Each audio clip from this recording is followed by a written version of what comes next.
Olá pessoal que está acompanhando essas dicas, esses comentários de como eu resolvi a prova. Então, o primeiro vídeo que eu fiz, eu dei umas dicas gerais, dizendo por que eu pulei logo português, matemática e comecei fazendo as primeiras questões de conhecimento específico. Aí eu resolvi as questões de direito administrativo.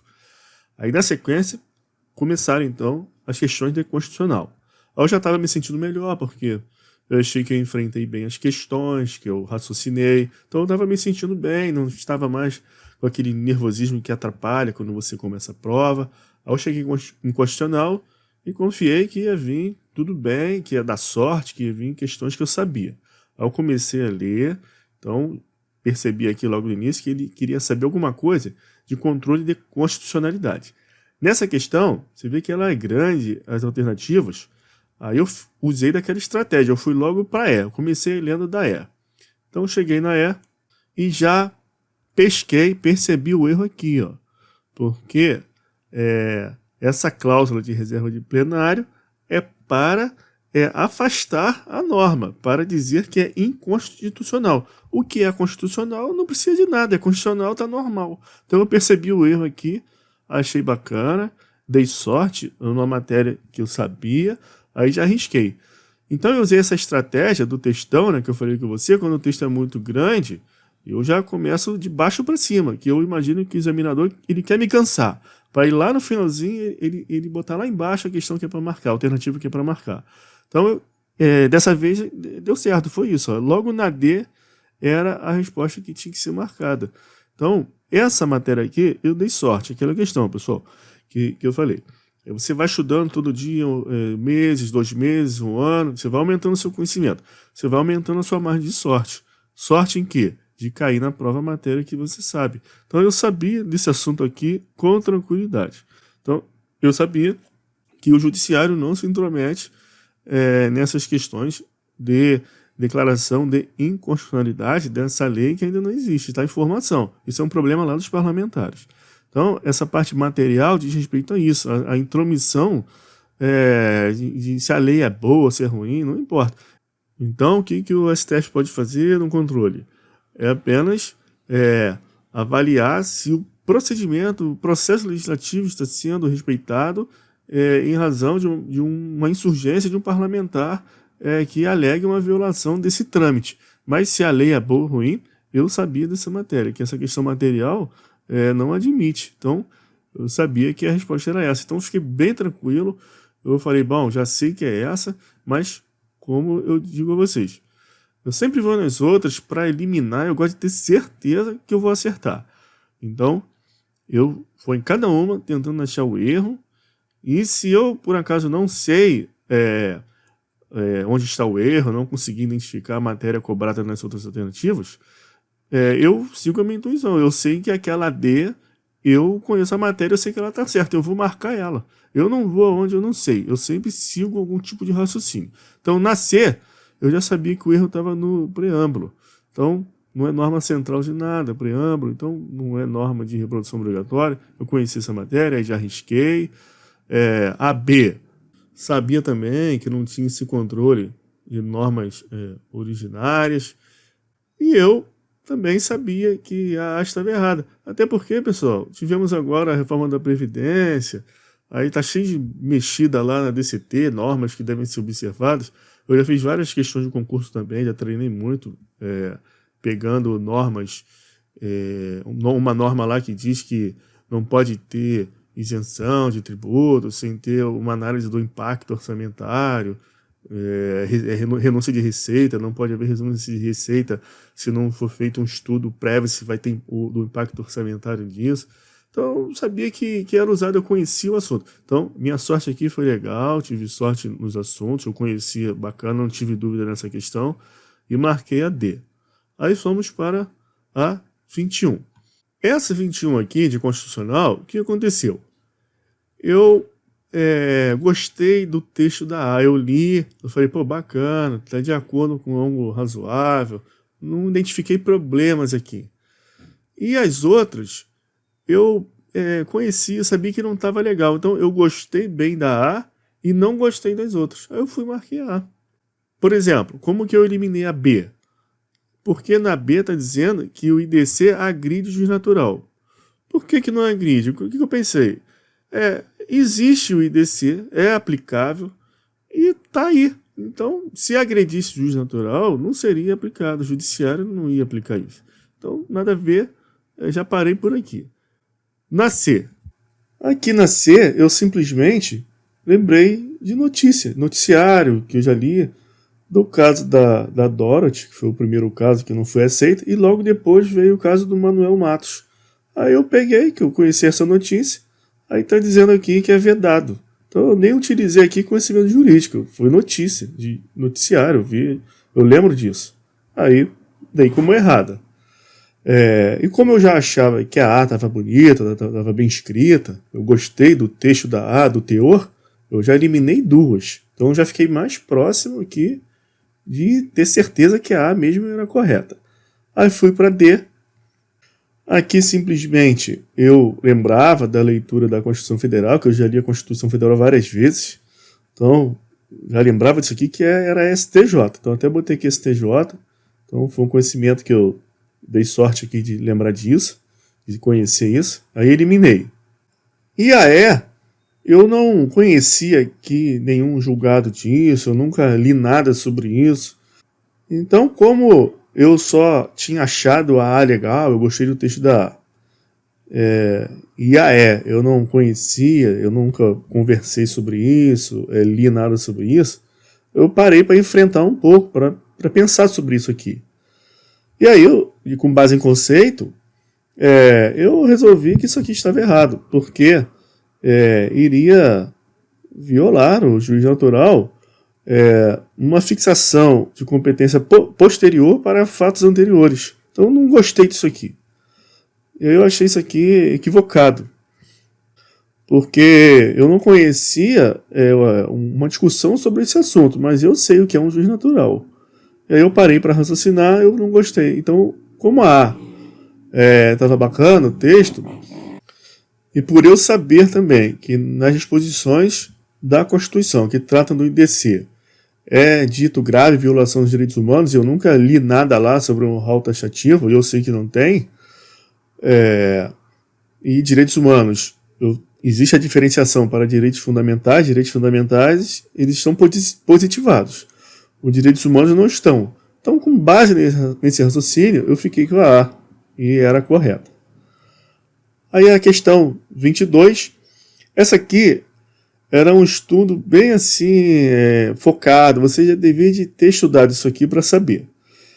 Só que essa A dava para eliminar na hora, porque não tem nada a ver com isso aqui. Fosse a normativa da Constituição, quando você para estudar o direito constitucional, você já sabe que essa implicação da Constituição, ela não ser considerada apenas um texto bonito e programático, ela tem que fazer uma mudança social, contribuir para uma mudança, isso tem a ver com esse conceito de força normativa. Então eu já eliminei essa. E eu não lembrava muito bem não, tá? De cada um desses itens. Eu lembrava muito bem do A e do E. O A, eu sabia que tinha a ver com o enfrentamento de ponderação de direitos fundamentais, onde um direito não pode eliminar o outro, então tinha certeza que a E não era, nem a A. E com relação a essa D, eu nunca ouvi falar sobre isso, cedência recíproca, eu nunca ouvi falar, eu vou pesquisar depois, né, na minha revisão, nos meus estudos, se isso aqui existe, eu nunca vi nada sobre isso. E a unidade da Constituição e a justeza ficou aqui para eu poder decidir. Eu fiquei com uma certa dúvida aqui, porque a unidade da Constituição, eu tinha uma ideia bacana, assim, razoável, de tratar a Constituição como uma norma única e tal, né? E aí muita coisa para estudar, né? Muita leitura, e assim, em passando, eu lembrava de algo, eu sei que isso aqui existe, eu lembrava que isso aqui existe, justeza, conformidade funcional, mas eu não estava ligando o Lé com o Cré, eu não estava ligando uma coisa a outra, eu não lembrava muito desse assunto. Mas na eliminação e na unidade da Constituição, que eu tinha uma noção mais exata do que seria, e sabendo que eu já ouvi falar sobre essa expressão, me sobrou a B, e eu fui na B e acertei. E também por conta desse funcional, que tem a ver com as funções. Nesse momento, eu achei assim, poxa, é aquela coisa fácil demais, né? Já deu a resposta no gabarito. Conformidade é funcional com respeitar a separação de poderes e as funções típicas de cada poder. Mas não tinha como, analisando as outras aqui, eu falei, pô, não tem como ser as outras não. E era B mesmo, e ficou essa dica então, que a banca deu, né? Colocando essa conformidade funcional com um exemplo. Então eu ressalto com vocês, pessoal, que eu estou mostrando aqui uma forma transparente, prática, de como eu raciocinei, como eu resolvi a prova, e que eu não dominei tudo, aquela máquina que sai. Não, raciocínio, coisa que eu não sabia, e foi possível aí eu conseguir o êxito aí, pelo menos nesse primeiro momento, na prova objetiva. Essa 23 aqui, o que acontece? Quando eu li a A, eu já falei para mim mesmo, eu vou marcar A. Eu vou ler as outras, lógico, para confirmar, checar os erros, mas eu vou ficar com a A. Porque é uma coisa que eu já me debrucei para diferenciar a competência do STF para julgar litígio entre Estado estrangeiro, organismo internacional, contra a União, Estado. Então, eu já parei com isso, já assim, botei no papel, escrevi até a caneta, que quando eu quero fixar alguma coisa, eu escrevo. Eu pego e escrevo, que me ajuda a memorizar melhor. Então eu falei, eu não erro isso aqui, que é a competência da Justiça Federal, do 109, com essa competência do STF, que concurso adora mudar isso. Então, quando é União, Estado, Distrito Federal, eu sabia que era STF. Quando era município, pessoa domiciliada residente, eu sabia que era Justiça Federal. Então, eu já ia na A, porque eu já tinha me debruçado. Então, eu aumentei minha sorte quando eu fiz esse trabalho, para evitar esse tipo de pegadinha. Então, eu dei sorte e caiu isso aqui na prova para mim. Mas eu fui nas outras. Aí eu cheguei na B, e eu, quando li esse qualquer aqui, eu parei, porque eu lembrava, né, que tinha que ser a união, né? Então, o qualquer eu já cortei. Então o qualquer aqui já me fez eliminar a B. Essa disputa de direitos quilombolas, nunca lembrei de ter lido isso no artigo 109. E a D, pessoal, me deu uma dúvida danada, porque para mim, essa aqui também era para marcar, entendeu? Fazia parte do gabarito essa aqui. Eu fiquei com uma dúvida danada, eu parei, eu pulei ela, aí fui para E. E a economia mista aqui já me fez riscar, aí eu voltei. Eu fiquei entre a A e a D. Só que o que me fez marcar A, e pela minha sorte, né, a banca deu o gabarito A. Mas é questionável aqui a D. Então, assim, eu acho que vai ter bastante recurso aqui com relação a essa questão, porque se você for lá no artigo 109, está escrito lá também, disputa sobre direitos indígenas, e também está escrito o texto da A. Então eu não sei se a banca vai dar como gabarito a A e a D, ou se vai anular, ou qual interpretação que ela vai dar. Eu vou dizer para vocês o raciocínio que eu usei para poder ir na A. Qual foi o raciocínio que eu usei? Primeiro, é um protocolo de resolução de prova que eu uso. Se eu gostei muito da A, eu tenho certeza na A, por que eu vou na D? Eu fui na A, porque eu tenho certeza na A. Segundo, que eu já vi julgado com a Justiça Federal afastando a competência em caso de disputa de direitos que não são direitos da coletividade indígena. Direito de índio, um vizinho que é índio brigou com outro vizinho que é índio. Então eu fiquei meio assim, a banca aqui, acho que ela quis dizer isso. E ficaria direitos dos índios, de índios. Mas eu falei, eu não vou nisso não. Eu lembro desse tipo de julgado, que quando é briga de vizinho de índio, não tem nada a ver. Que tem que ser questões da coletividade, do povo.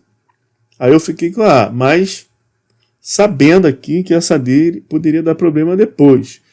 E que eu acho que vai dar, entendeu? Eu acho que pode haver aí recurso nessa questão e dar as duas como certa, porque não é possível, né, pessoal? Lá no 109 tá lá, né? O texto, né? A letra seca lá. Então acho que vai ficar meio difícil aqui, manter isso aqui. Então acho que o justo seria dar a A e a D como certa, e não anular a questão. Porque quem marcou as outras, que não tem nada a ver, se beneficiariam, e a B, C e E estão bem erradas, né? Estão completamente erradas. Então seria justo aí, ó, quem marcou a D também ganhar o ponto. Isso aí seria a minha opinião.